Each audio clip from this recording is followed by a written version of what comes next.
Hi guys, welcome to my first blog. এই প্রথমবার blog বানানোর চেষ্টা করছি। আজ আমরা যাচ্ছিলাম দাদুর বাড়ি। তো দুই বোন বেরিয়ে পড়েছি আমাদের বাড়ি থেকে, যেহেতু দাদুর বাড়ি খুব কাছে তাই বেশিক্ষণ লাগে না যেতে। তারপরে আমরা চলেও এসেছি। এসে দেখি বাড়িতে তালা দেওয়া, দাদু বাড়িতে নেই, তাই একটুখানি বসে ঘোরাঘুরি শুরু করে দিয়েছিলাম। দাদু ছিল পাশের বাড়ি, আমাদের দেখা মাত্রই চলে এসেছিল। ঘরে ঢুকে দেখলাম দাদু আগে থেকে মাংস কষাই করে রেখেছে, তাই বোন দেখেই একটা খেয়ে নিল। তারপরে আমি হাঁড়ি কড়াইগুলো মেজে নিলাম।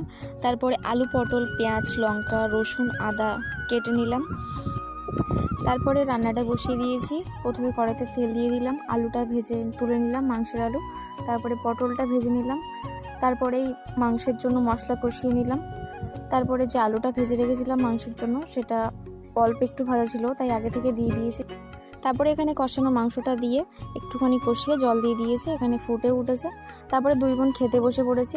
দাদুর কাছে শুনলাম, দাদু বলল যে এখন আমি খাবো না, তোরা খেয়ে নে। তাই এই যে দুই বোন খেয়ে নিচ্ছি। তো বোনের কাছে জিজ্ঞেস করলাম, বোন বলল যে ভালো হয়েছে।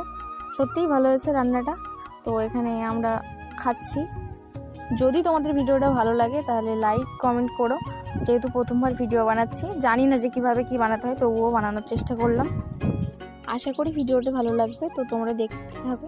তারপরে এখানে দুই বোন খাওয়া দাওয়া শেষ করে, এখানে খাওয়ার জায়গাটা অনেকটা নোংরা হয়েছিল তাই লেপে নিলাম। তারপর দাদু আমাদের দুই বোনকে দুটো আম খেতে দিল। তারপরে আমরা বাড়ি ফিরছিলাম। তো ভিডিওটা এই পর্যন্ত, দেখাবো অন্য কোনো ভিডিওতে। আজকের মতো টাটা।